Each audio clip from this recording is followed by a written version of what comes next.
15 minutes could save you 15% or more. Is that Shakespeare? Nope, it's Geico. Yeah, that's Shakespeare from one of his unpublished works. Oh, it be not for awakening. Nay, giveth thou the berries. For 15 minutes could save you 15% or more.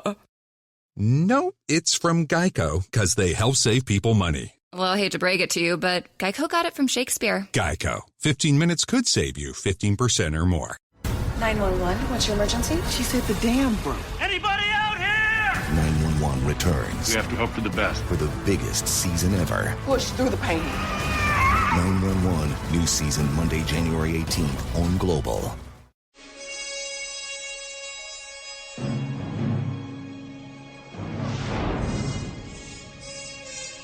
Hello and welcome to Future Imperfect. I'm your host, Admiral Phillips, and joining me in this endeavor into whatever this is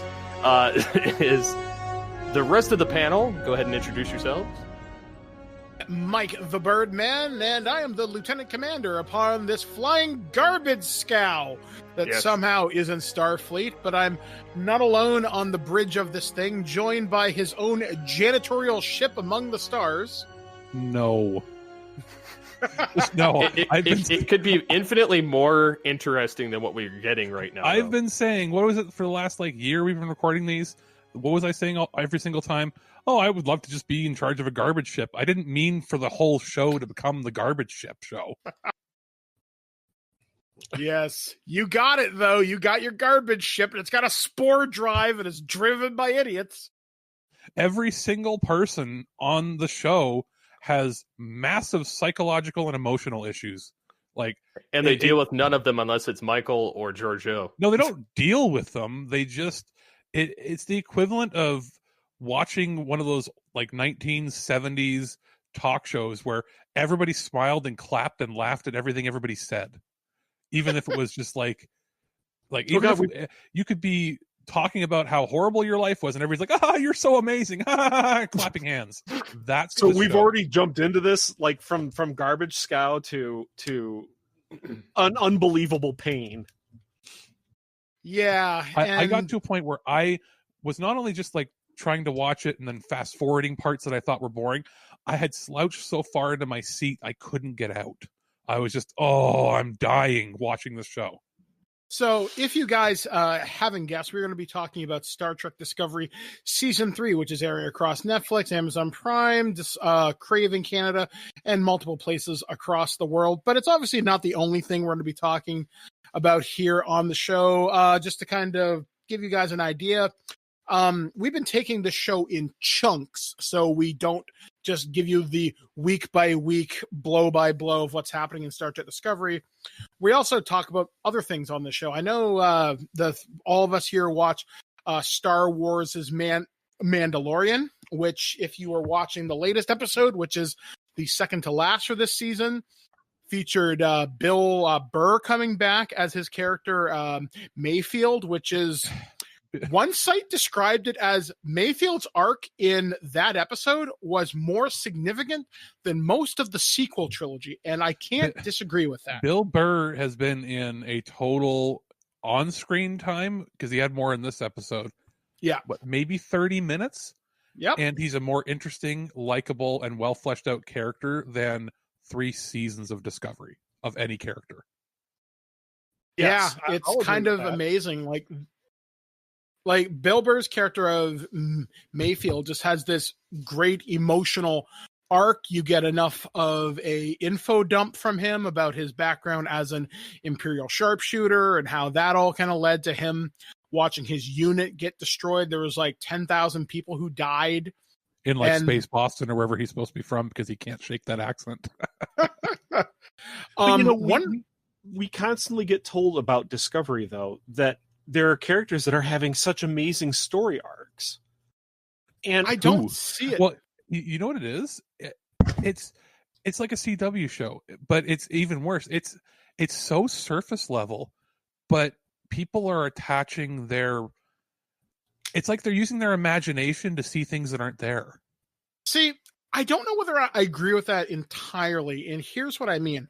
There are parts of seasons of Discovery I like. There are characters that I like, but I don't care about the A plot. I care more about the B plot. The new character who's the Trill human. I can't remember her name. Their name. Their name. I really like them. I like their journey with Stamets. I like Tilly. I don't like where she is right now. I don't know why you like Tilly. Well, can you explain why you like Tilly? Because I hate her. I think the reason I even like don't her, like her as an actress. Like, I think she's terrible. I like her as an actress because I think I like not quite vulnerability, but an excitability to it. Like, she brings sort of like, if I was in Starfleet, I would be really excited to be there, but not over the top like, say, Wesley Crusher was. But then again, she does have these kind of fangirl moments at times. I like that arc. What her character is saying the wrong things, screaming and swearing. Although, that being said, and I don't know whether Aaron will agree with me here because you would be the Star Trek expert out of all of us here, considering the way she acts, I don't think she'd be an officer. I think she could be an officer, but she wouldn't generally be that way as an officer. She'd have gone through more training or counseling or therapy to get kind of past that, because I just don't see her as an officer, even an ensign, not acting the way she does. That doesn't mean I hate the way she acts. It's just that she's not officer material, let alone first officer material. Yeah, like, I don't see her in a command position. She also looks like she's like 20. How in the hell are you like, you're on this like high end, prestigious, secretive ship, and you're somehow beating out people that are 20, 30 year veterans?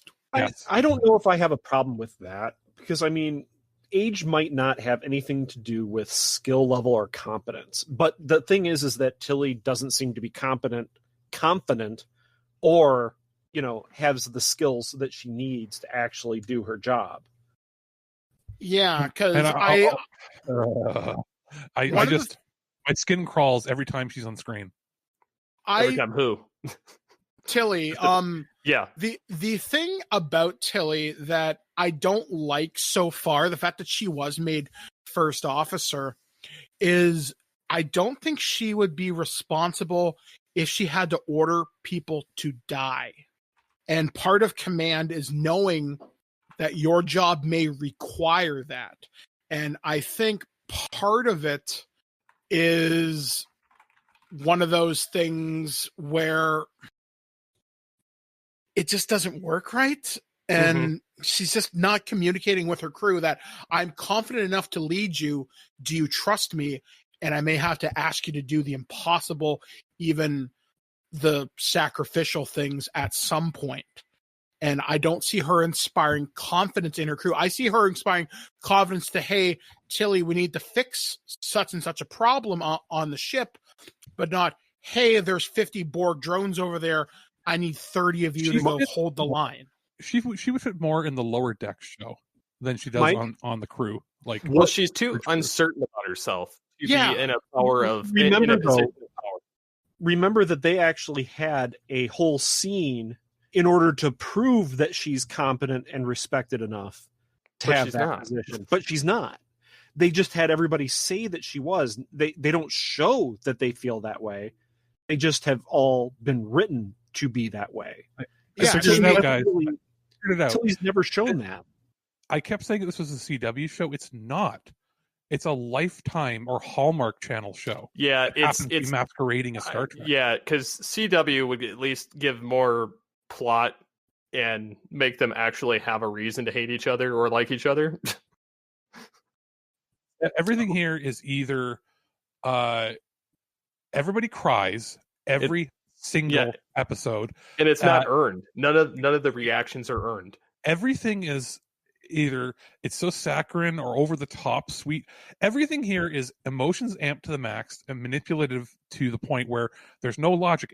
It's like the Hallmark or Lifetime Christmas movies or their terrible murder mystery series where it's like They do like 12 murder mystery movies a year with the same people, and it's the stuff that like only people with cognitive memory issues will like, because they spell the plots out so blatantly. There's nothing left to the imagination, and they try to force you to feel an emotion instead of making you come to that conclusion yourself.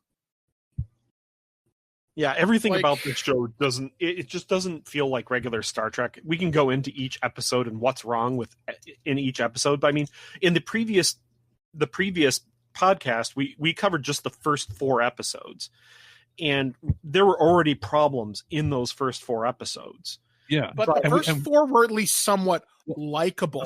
From here on out, it got downhill fast. The first 3, I was saying I liked the direction the show was going. Episode 4 faltered a little bit.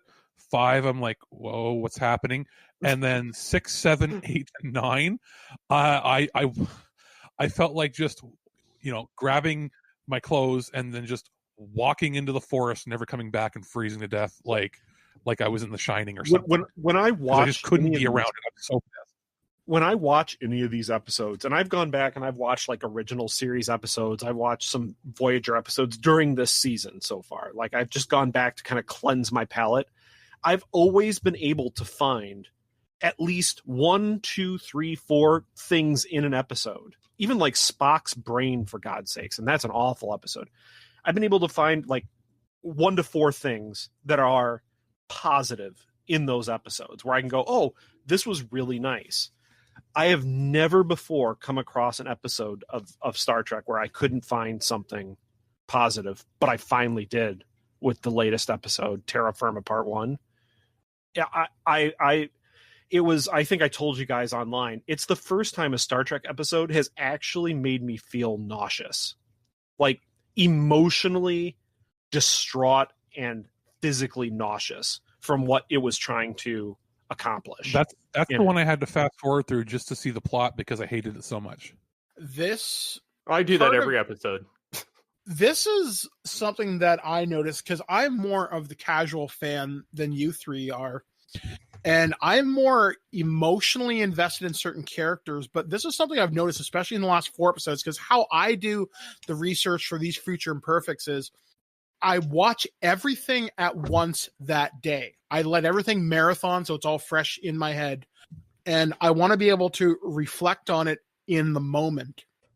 And the thing is, I don't care about 95% of what's on screen. I find myself more attracted to the side plots and side characters than I am anything that happens on the Michael Burnham show. And I don't like the way that's going on. Like I know they want to make this ensemble cast, but they split things up so unevenly where some episodes you'll get a little bit more Reno, you'll get a little bit more Stamets or whatever, but it's always Michael, and her journey to me is never that interesting. It never was an ensemble show. If you look at even how they worded things, it was always the Michael Burnham show. It was going to be her story, her perspective. We want to tell a more personal story from somebody who isn't an established person on the bridge.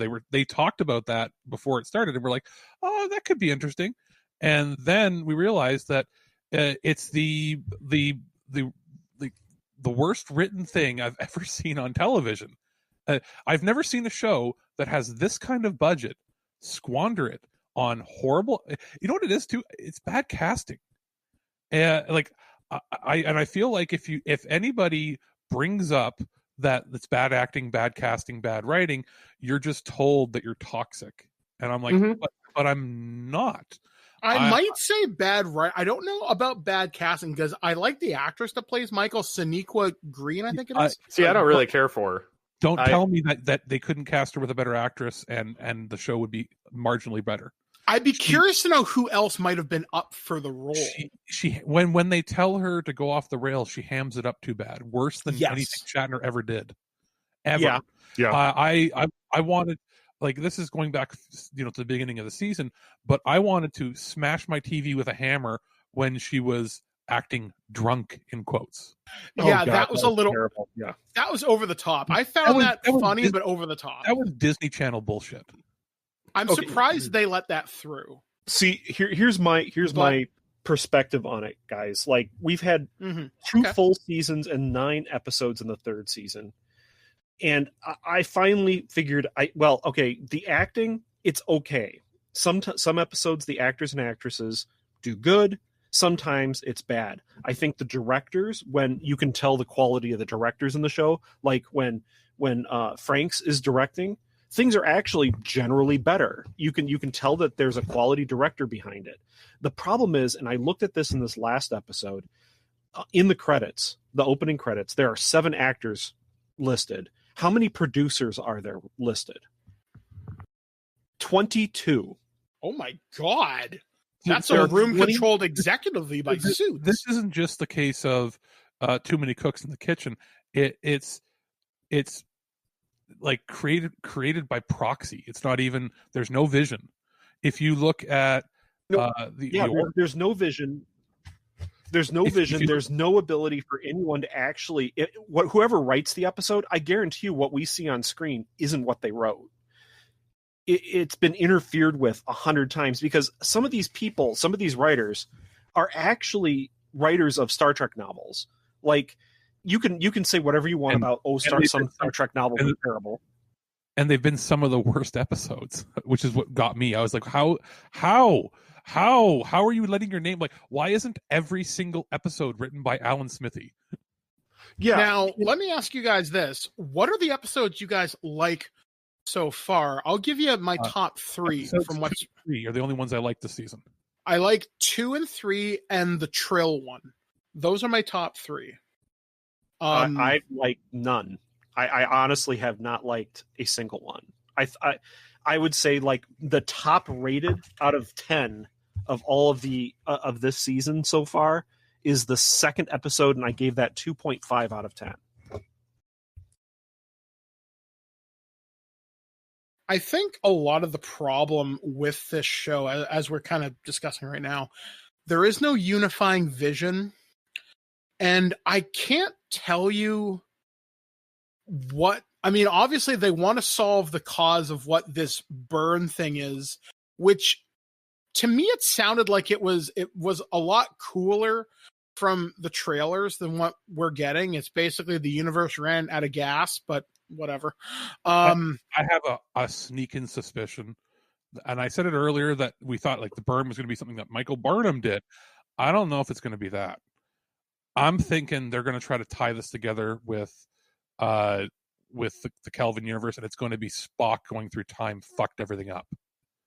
And that's something we got to talk about, because someone needs to explain that to me. I have a feeling they're going to use this as a real fuck you to the old Trek fans and say that the Prime universe and the original movies and the original series is what fucked up this universe. Okay, so I don't talking about these out of order. I don't care what happened. That's my problem. I do not care about the burn. It's a meaningless plot contrivance that is ignored. Guess what? It stopped warp travel and it made the Federation fall apart. But our main characters are on a ship that can just completely ignore it, and they're they're going to solve it at the end of the season. So it means that everyone in the 31st through 32nd century Federation, for over 160 years since the burn has happened, were incompetent enough to not be able to fucking solve it. But as soon as the ship from the 23rd century came through, they were the only ones that could figure it out. You know what? Andromeda, where I kept saying this was like Andromeda was written better, and it was considered the joke of all sci-fi shows.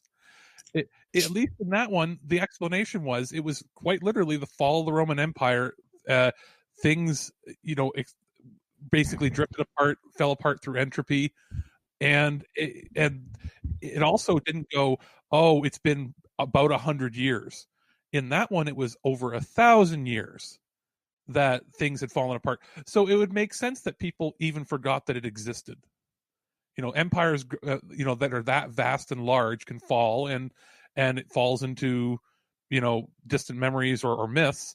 100 years in a future where there's very likely people. Look, how old was McCoy supposed to be at the beginning of?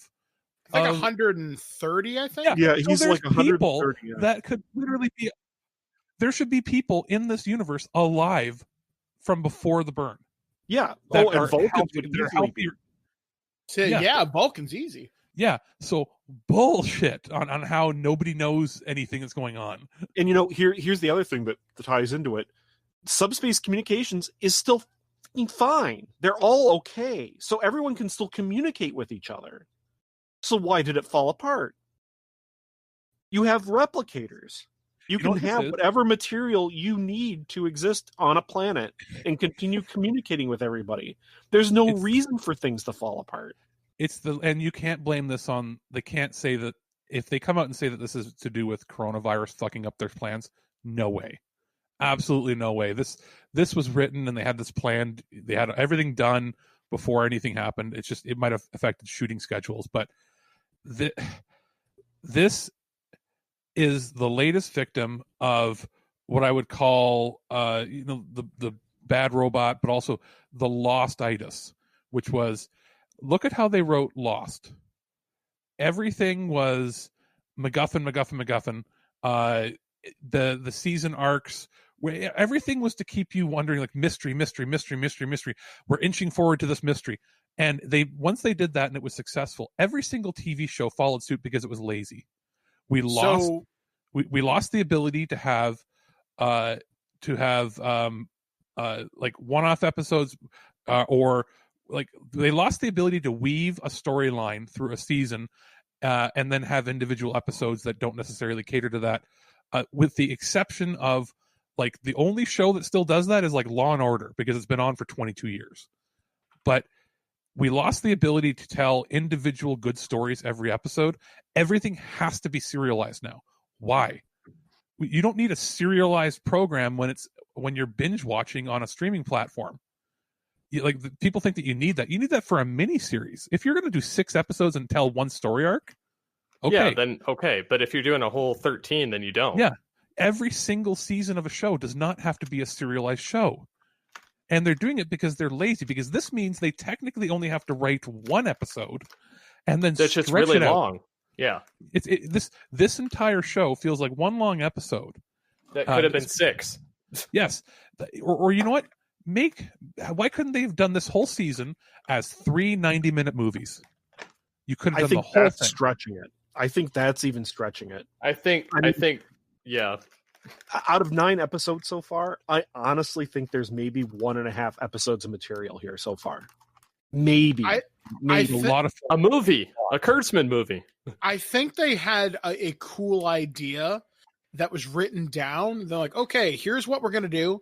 And then they worked backwards from that, but they didn't flesh it out. I mean, like everything they've produced, everything this team has produced and these producers have produced, it's this show. What was the other one that was popular for a hot minute? Sleepy Hollow, Grimm, all these shows that were like pseudo sci-fi / supernatural, and they always have the same exact plot points. And this is cookie cutter TV. And they're trying to just shoehorn certain things into it.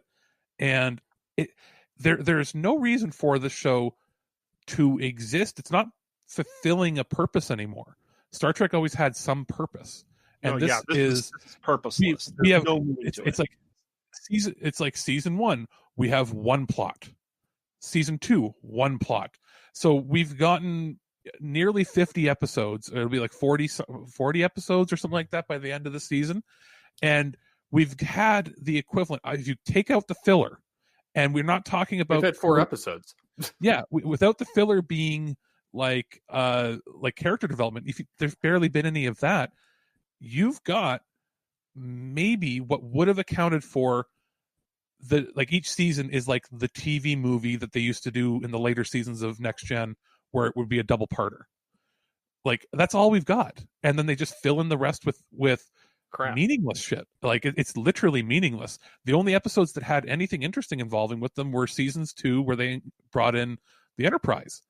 And that's going to get its own show. But I just hope that that somebody at Paramount goes, hey, we're not, like, they can't be getting the viewers. They just can't. Oh, but they're not. If you go online, like I sit online and I'm in like a couple Star Trek Discord servers and things like that.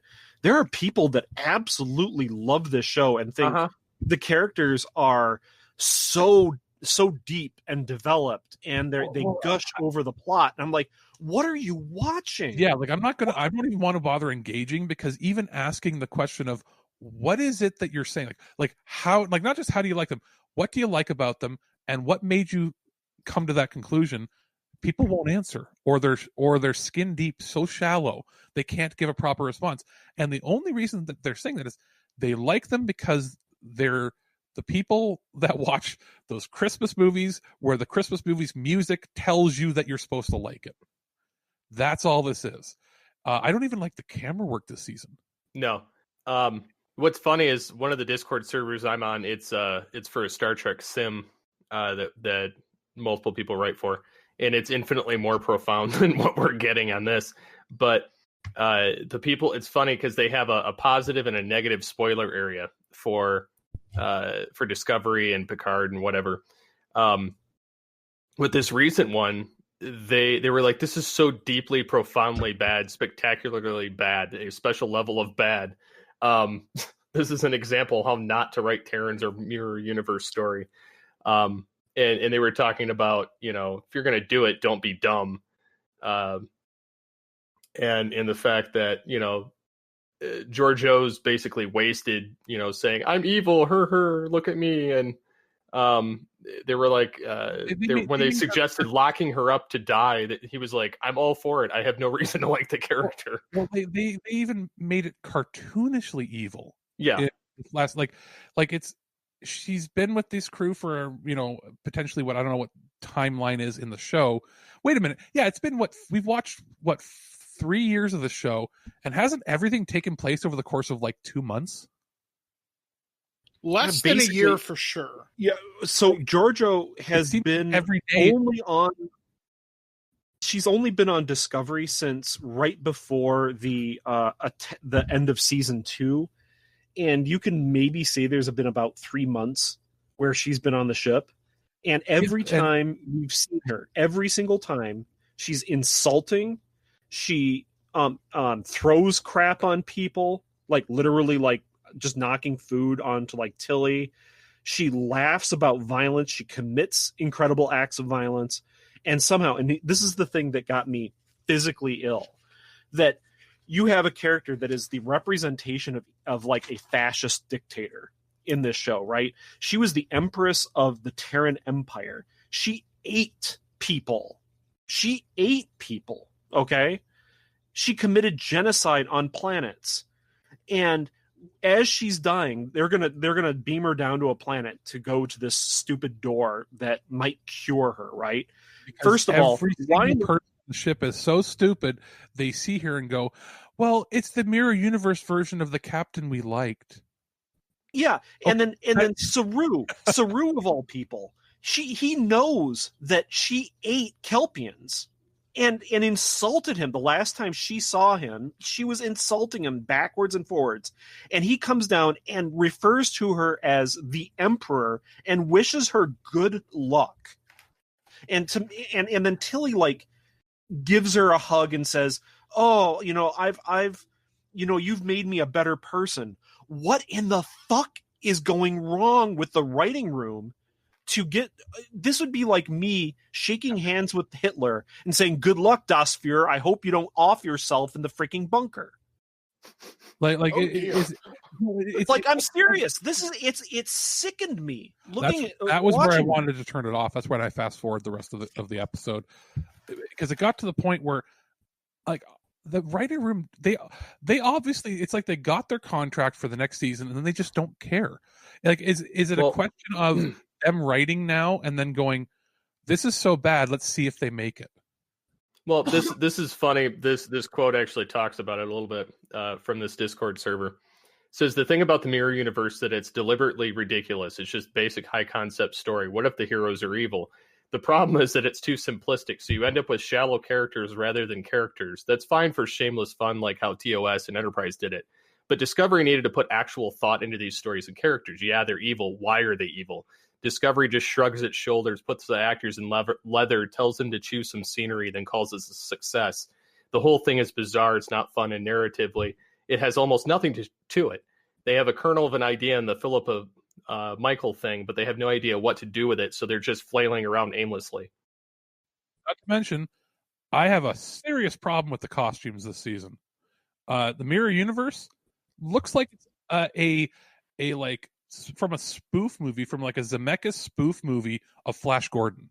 Do you know that they actually remade all the costumes for the Mirror Universe this season?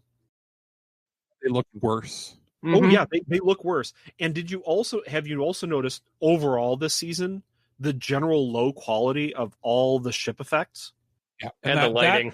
That I could argue is twofold. One, from people I know that actually worked on the set, they were told this was the last season.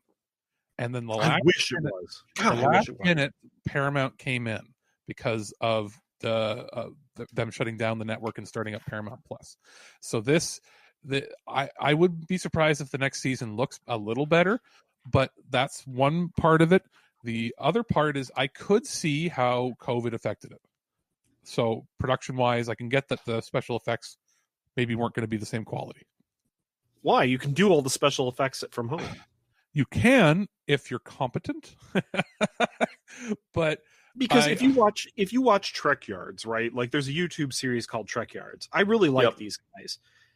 You know, Samuel Cockings, he's not a professional, but his stuff that he does is 100 times better than what you see in Picard or Discovery. Weren't they the ones that re-edited that end battle scene with Picard and had the Enterprise and all these other ships fly in?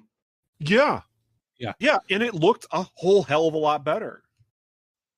I think this can also be a case of when Trek was being done with every previous show, the production houses that were working on it were basically dedicated to that program.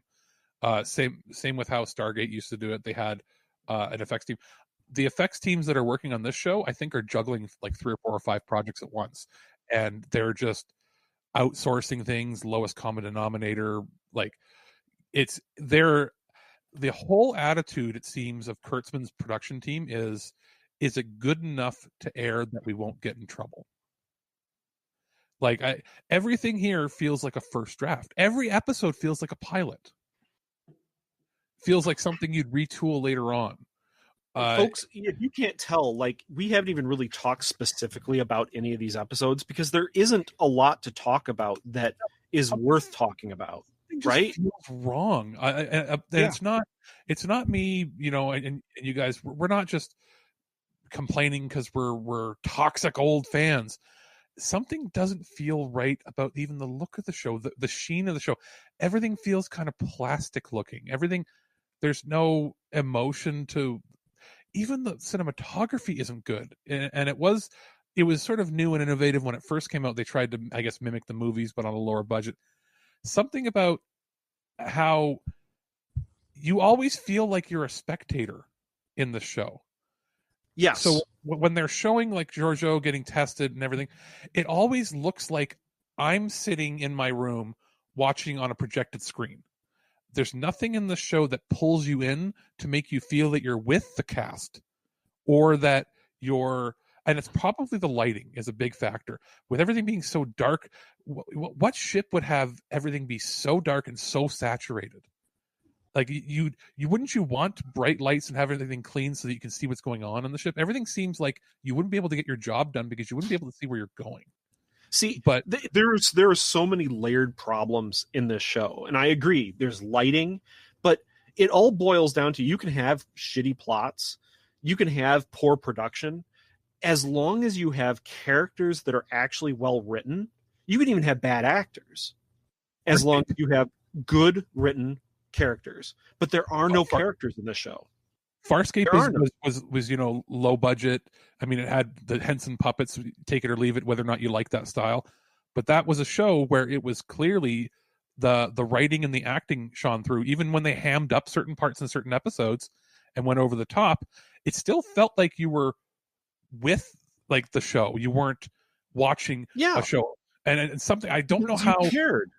Like there's going to be a point where people study the show. And there's so many things that they're doing wrong. I actually saw them break the line of continuity when they were panning cameras a few times and it didn't look right. And I'm like, what happened? Oh, they're breaking filmmaking 101 rules. to break immersion, and they don't even realize they're doing it. So there's It's Freshco's birthday, and we're celebrating with big birthday bargains. Now until Wednesday, frozen chicken wings are more than half off. Just $4.88 for 1.2 kilos. Our birthday, your bargains. Freshco, lowering food prices. See flyer or freshco.com for details.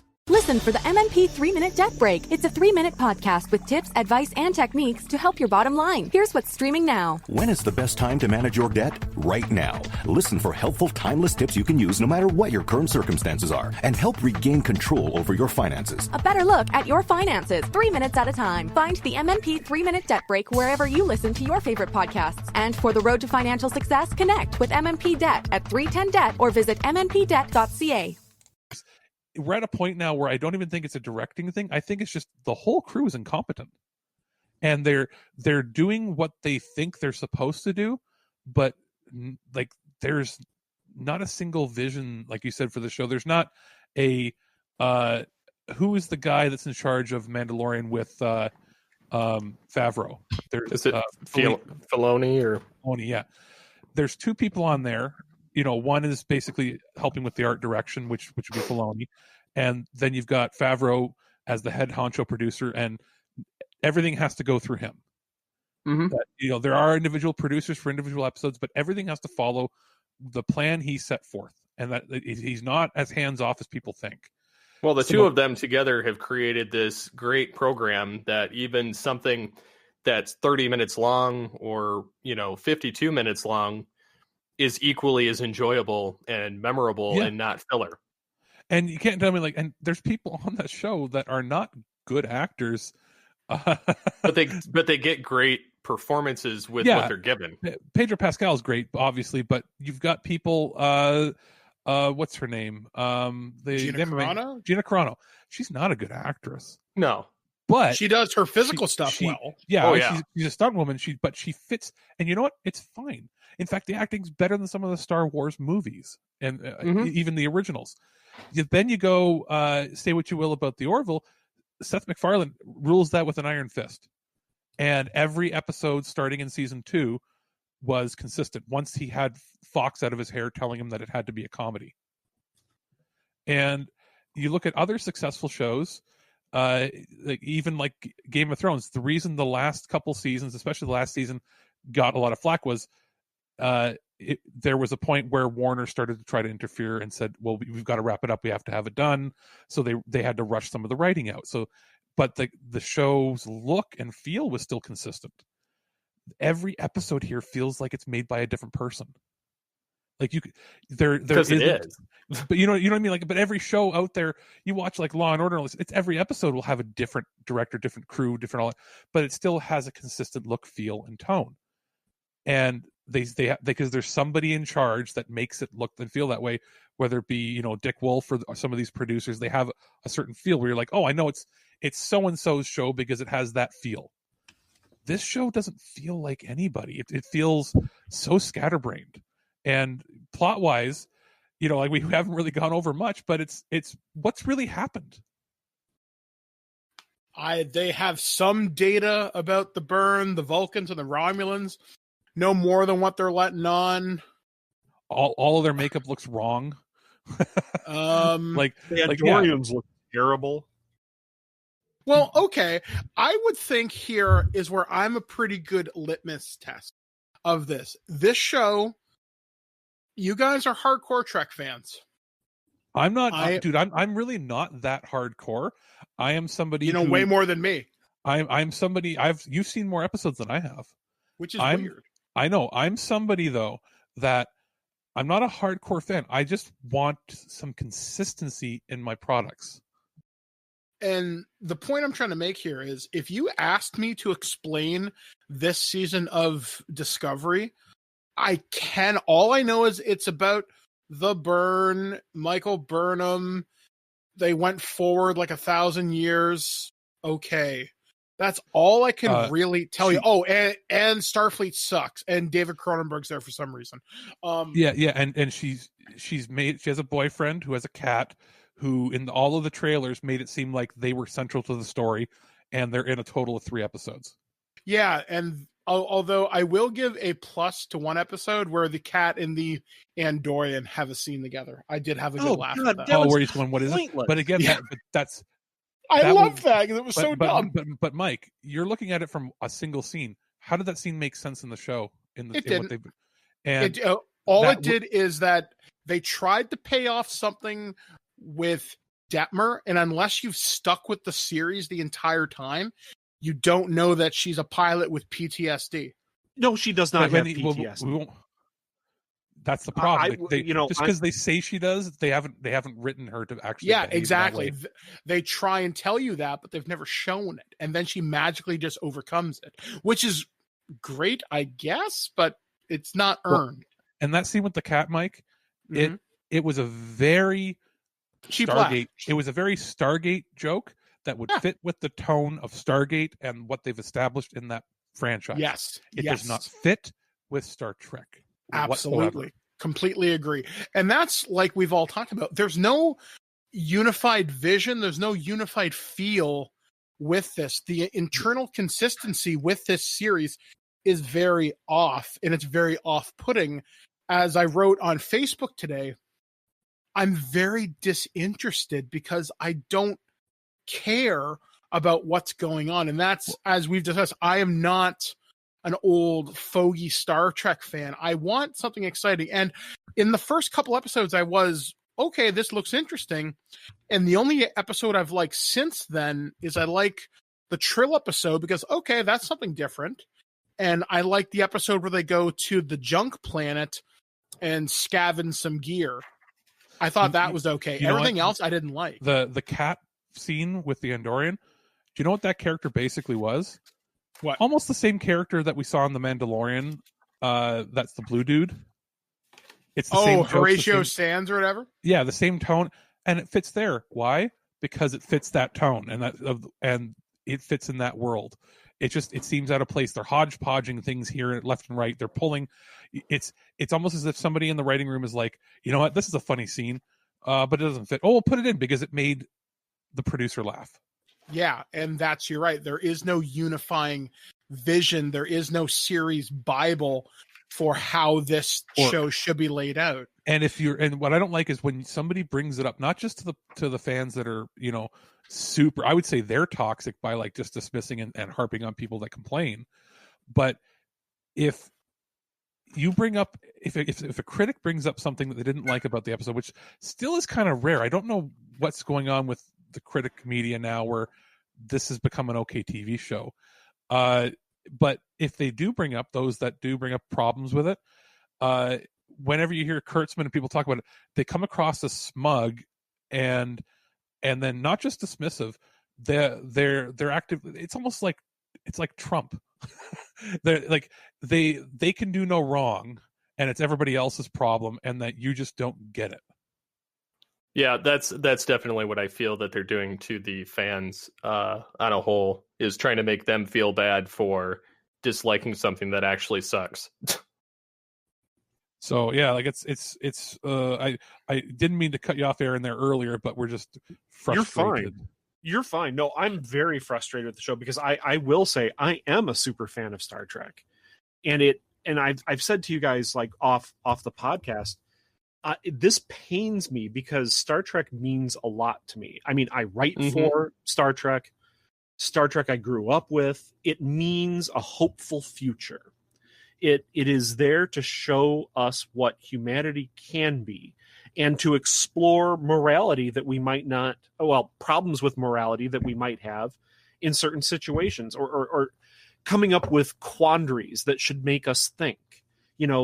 How many times have we gone back to episodes that deal with assisted suicide or racism, and you watch that and you still kind of get chills because you're like, wow, this is an episode that actually made people think or made me think or made me look at a situation in a different way.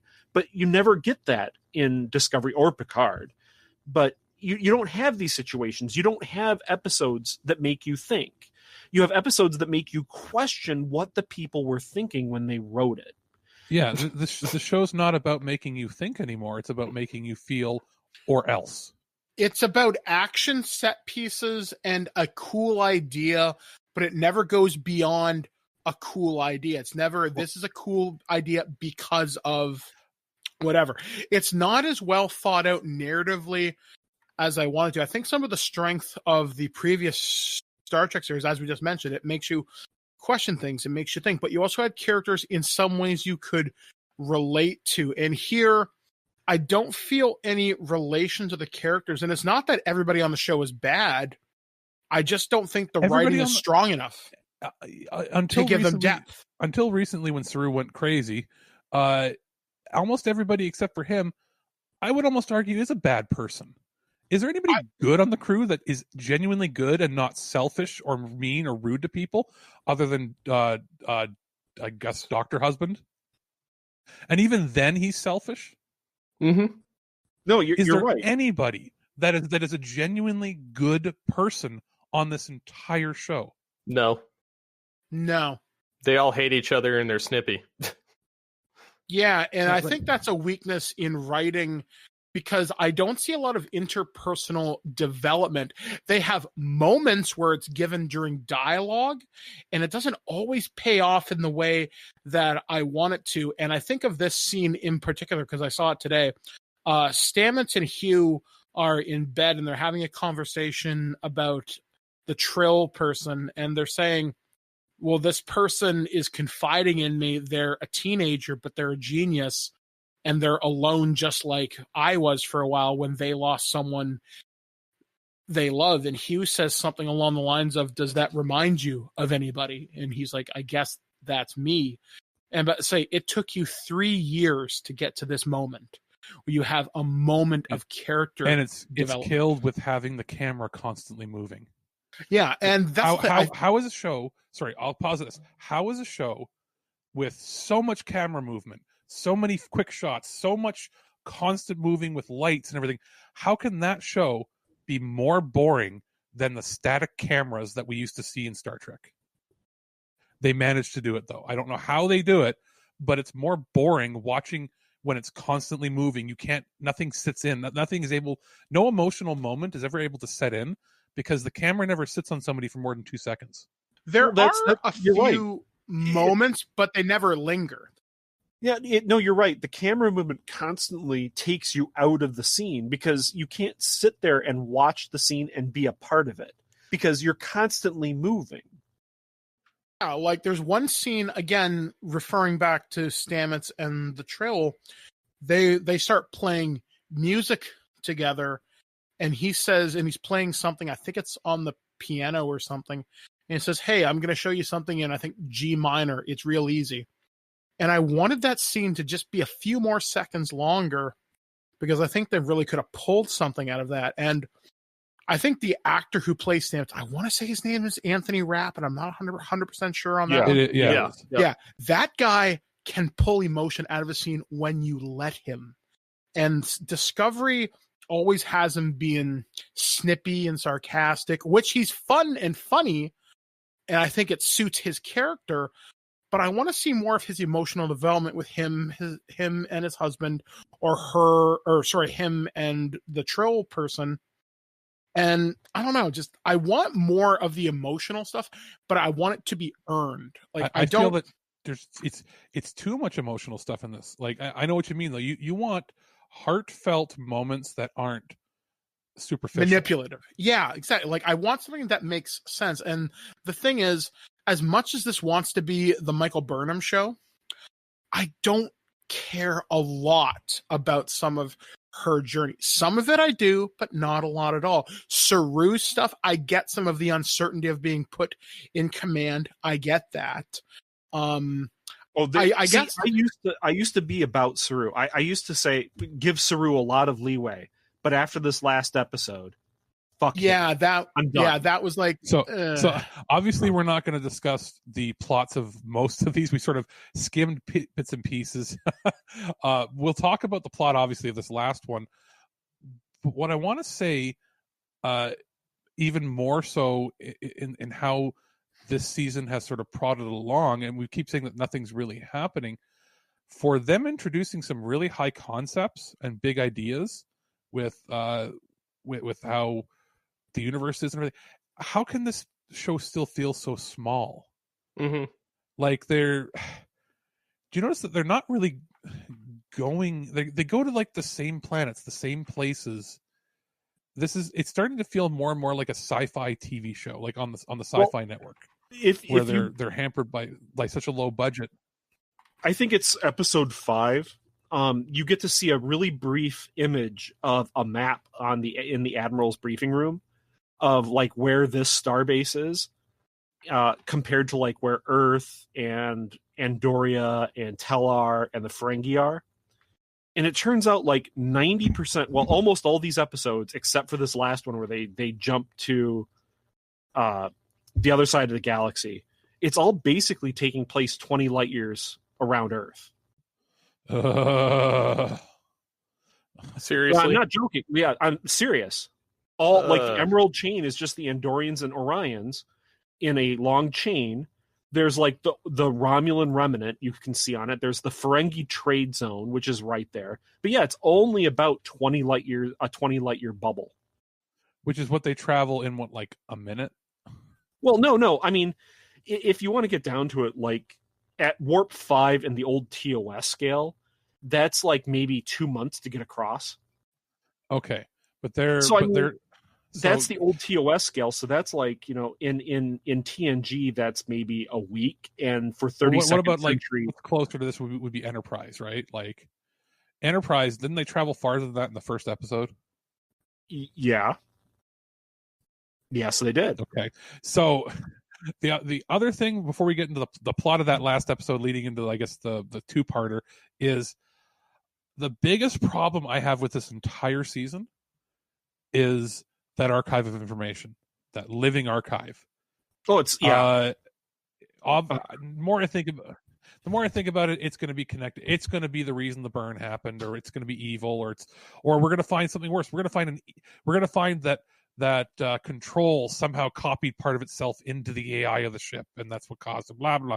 Regardless, I don't understand how everybody on the ship can be so stupid into thinking that where they spent an entire season fighting evil AI that wanted to wipe out all life on the universe, and they're not only okay with having an AI on their ship, but think it's there to protect them, and they're all smiles and just let it happen. Yeah, they just kind of dropped that plot element, didn't they? And but it's not just everybody on the ship that is just, I don't know, everyone in this that's in the show period, all the new Starfleet, the Vulcans, they're all idiots. Like the only way these plots work is if you don't do basic research. Well, like they also introduced with that AI showing that it was glitching out, right? And then they believed and Saru was completely okay with it.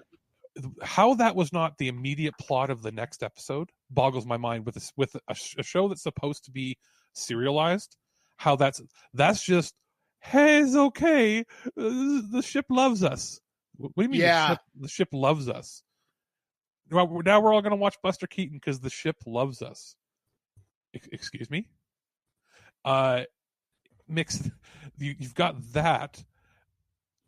It's so bonkers out there. The only person in this entire show that they've shown out of every episode for every season that seems to be competent or know what's going on or is a believable person from any other Trek property ever would be Cronenberg's character, who's been in a total of like 4 minutes of programming. Oh, but Cronenberg, I believe he's a secretive. He just spouted nonsense as well. That just makes no sense. Of course, he spouted nonsense, but his character is a believable character that would exist in Trek. You could see him being from some shadowy organization. Blah blah blah. Sure. Everybody else just seems to be. Every other character in the show, I wouldn't like. I'm waiting for this show to end and just have this whole thing be some horrible acid trip that Barclay had during like holodeck sickness. I actually talked about a theory that I had, that this discovery is all a near-death experience from Picard, that he's literally dying and he's dreaming up Discovery. He's also dreamed up season 1 of Picard, but it explains why Spock is so involved, because Spock is kind of in Picard's head. Why like Burnham is the long lost sister to Spock, how Spock ended up saving the universe because of the Kelvin incident, how Spock is still loved on Vulcan because he ended up reunifying the Vulcans and the Romulans in the end. And it explains why there's Discovery shuttles everywhere. It's just Picard making things up as his brain is dying. I honestly think it's just as good of a theory. Like as, they can here's the thing, they can still retcon it all. They can change things. It's going to make people pissed. It'll make us pissed and everything. But you could do things to appease the continuity. I just don't think they're capable or have the want to do it unless somebody high up at Paramount says, "Fuck this. We were gonna start from scratch," and they may have to. I don't know how they're maintaining subscriptions. I'm wondering if a lot of the people that are praising it are just pirating episodes, because I can't see people spending money for this being the only show. People spend money for The Mandalorian. Yeah, majority of the guys that are on the Discord server I'm on don't pay for it. Exactly. There's because they haven't given you a reason to come back week after week to want to, when if it's so divided right now that there are going to be people that would be interested to see it. They're just going to wait till like the last episode airs, pay for 1 month, $10, and watch all of it. It's not like this isn't like The Mandalorian where it's become water cooler. Like every Friday, people have to watch. And so, let's get into the plot of that last episode, and then we can sign off, because I think that it's because of how pissed off we are. We have to explain it. I mean, is this an episode where Q shows up and then I just zoned out, or it's Q, right? Who knows if it's he called himself Carl. Yeah, they're almost pulling like a Guardian thing, like, here, walk through the door. And that guy is a veteran actor from all of the Abrams crap too, by the way, all the TV shows. Yeah, figures. He was in the original CSI. He was a main character in the original CSI show. Yeah, and again, not a bad actor himself. If you're going to introduce the concept of the Q, it's not a bad way to do it in here. But yeah, again, ship that has AI intelligence of everything in the known universe of all time forever, wouldn't it, if it loved them, give them a warning? And wouldn't it have beamed so. down to the right spot? Because it said they knew exactly where to even beam down, and then suddenly they had to walk for a couple hours. Like, sort of, for a ship that loves them so much, it should know about serious, it's not on scanners, or it doesn't compute, it does not detect, there's nothing here, but it's here. Wouldn't this magical ship AI that knows everything that ever happened in the history of the universe go, probable cause could be, life form of this, blah, blah, blah, similar to the Q, blah, blah, blah. You're telling me the Q's not in this, ship's AI that's been collecting data for 1,000 years or more, well, as far as I understood, the sphere data was 100,000 years worth of data from the area right around Earth. In the Federation. In the last 1,000 would have known what happened with the Q. Yeah, but now all of a sudden it has information from the other side of the galaxy as well in it.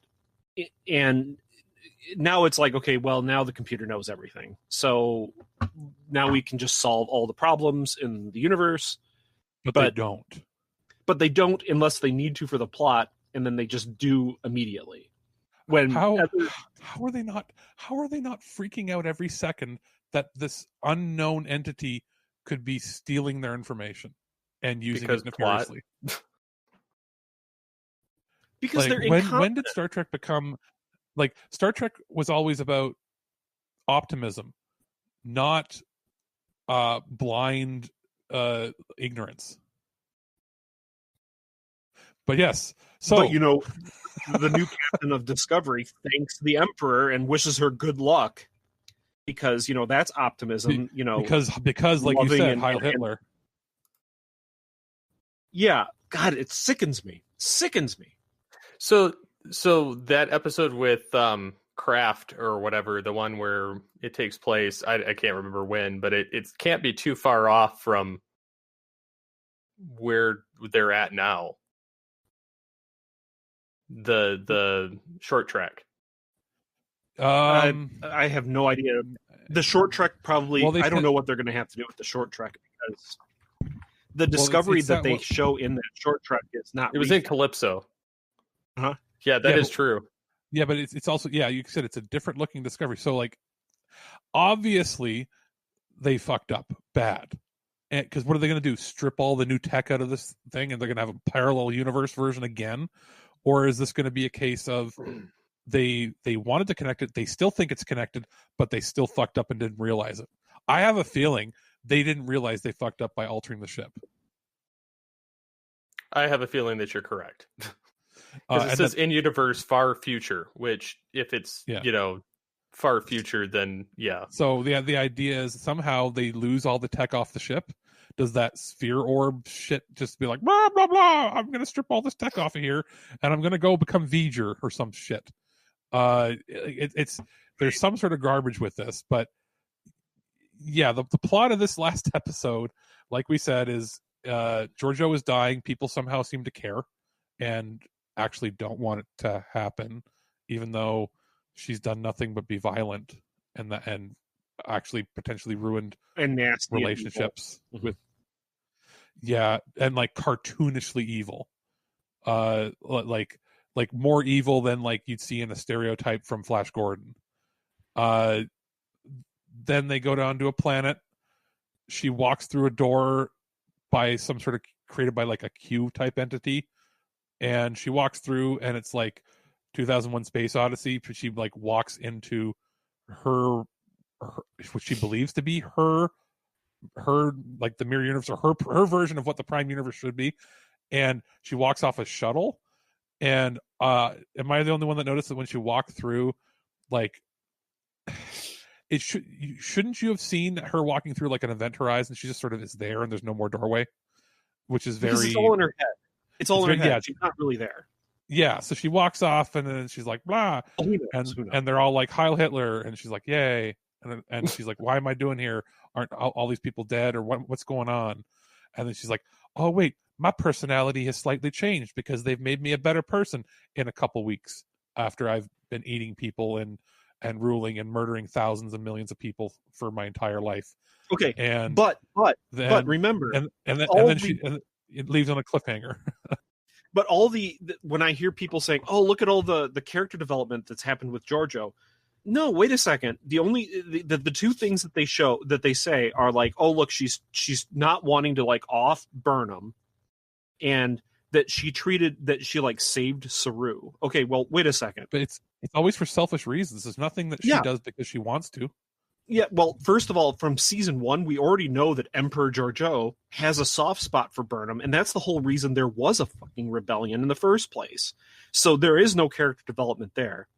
And then her saving Saru is completely for selfish reasons. So there's no character development there. Like, I don't understand what people are watching. At least I'm taking notes. Remember, her facial expression slightly changed, and the music told me I have to feel different. I got to do what the music tells me, right? And then everybody else is smiling and looking concerned. So the music tells me I must. No, you're wrong. You're toxic. I don't understand because the music told me. I don't either. Literally, this show is literally the music tells you how to feel, and then you must love it. We're sorry for going on and on. Bah humbug. We really are. Bah humbug. I want the show to be better. Please make it watchable. Please make me not angry. I try to go into every single episode with an open mind. And it's gone from taking 10, 15 minutes before I get mad to before the credits start. So yes, that's all. That's all I got to say on this myself. You have a lot to say on this. I agree with everything that's been said. I'll be so happy to go back and watch Stargate this Christmas season than I will watching this. I'm going to go back and watch TNG. I'm looking forward to Stargate because I just want something fun, a little bit light, with some action that makes a little bit more sense. And Fun, I but want actually more has Christopher Judge. Fun with good writing, a good tone, and doesn't talk down to its audience. God, I miss Star Trek. I miss Star Trek so much. I can't wait for more Lower Decks. Because, Picard season 2 ain't happening for a while. It's making me more happy. If we want to speculate before we, break for the holidays here, I have a feeling that we're going to see Lower Decks before we see the other shows because of the way things went with the pandemic, because that show's produced, I think, is it William Street or one of those ones down in like Georgia that makes it or something? So it's something that can be made fairly quickly. And as much as I might have had issues with that show initially, it started to get better and better with each episode. And everything that we said that we didn't like about, what was her name in there? The main character from Lower Decks. Shit, I can't remember. Oh my God, what's her name? See, that's how memorable everything is. It's Mariner, right? Mariner? Yeah, Mariner. Yes. Yeah. Everything we didn't like about Mariner, that's like 3% of what we don't like about this show. Yeah. like what we don't like about her is that she doesn't fit with that show. And everything else seems to be fine. So yes, I would be very happy to see more of that.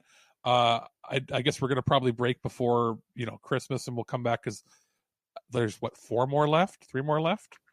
10, 11, 12, 13? There's 4 more. It's so we'll 10, watch 11, those. 12, 13, yeah. So I guess we'll be back sometime mid-January to talk finale. And who knows? They have 4 episodes to see if they can course correct. And I ain't very optimistic. But I have a feeling that, we'll come into it with less vitriol than we did here, because I feel like that slight bump in quality that they made at the very beginning of the season was a fake out, and that's why we're even more pissed now. Now, I can't see how it could get worse. So I'm actually interested to see how it gets worse. Anyhow, take us out, Mike. All right, guys. Well, that has been this episode of Future Imperfect. As always, we do look forward to hearing from you. So if you want to reach us, you can reach me and Alex and Aaron at feedback@thisweekingeek.net. Our social media is at ThisWeekinGeek. That's how you reach all 3 of us if you happen to be in the Twitterverse. We also have a Facebook fan page at ThisWeekinGeek. We are taking a winter hiatus. Me and Alex are currently working on our reviews of Cyberpunk 2077. Alex is playing on Stadia. He'll have first impressions, if not by the time this is up, fairly shortly. We will have a final impression review later in the month once I put significant time into it. As of this recording, I'm 50 hours in. I just started the main story because I've been horsing around exploring the world of Night City. We'll also be starting the Stargate actual play podcast sometime in late January or early February here on the show. So make sure you keep an eye out for that from Wyvern Gaming. That game system is powering the actual play podcast. So the backer kits just went out for that this past weekend. So yeah, that should be fairly one. You want to find out more information about that, if you Google Stargate SG-1 RPG, you can find out more about that. So hopefully you guys have a safe and happy holiday, however you decide to spend it. As always, listen to public health departments for direction on how to spend your holidays. If you do choose to gather, or if it's safe to do so, please be responsible. Please be careful. Please think of others. And of course, thank the frontline workers in your community whenever you possibly can. And if you can help out a family less fortunate, please do so as well. So for This Week in Geeks, Future Imperfect, starting in the great state of Colorado, we have been Steve Megatron Phillips. From the wilds of Michigan, Aaron Pollyea. And of course, over in the next city, the sister city, in my opinion. That would be Alex. That's it. That's it. I've been Mike the Birdman, and until next time, folks, live long and prosper.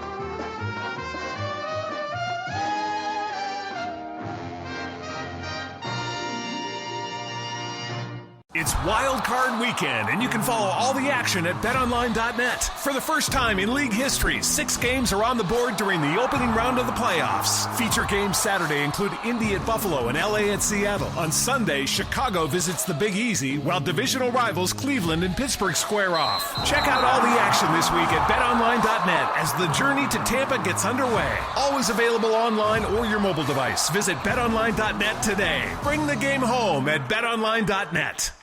15 minutes could save you 15% or more. Is that Shakespeare? Nope, it's Geico. Yeah, that's Shakespeare from one of his unpublished works. Oh, it be not for awakening. Nay, giveth thou the berries. For 15 minutes could save you 15% or more. Nope, it's from Geico, because they help save people money. Well, I hate to break it to you, but Geico got it from Shakespeare. Geico. 15 minutes could save you 15% or more.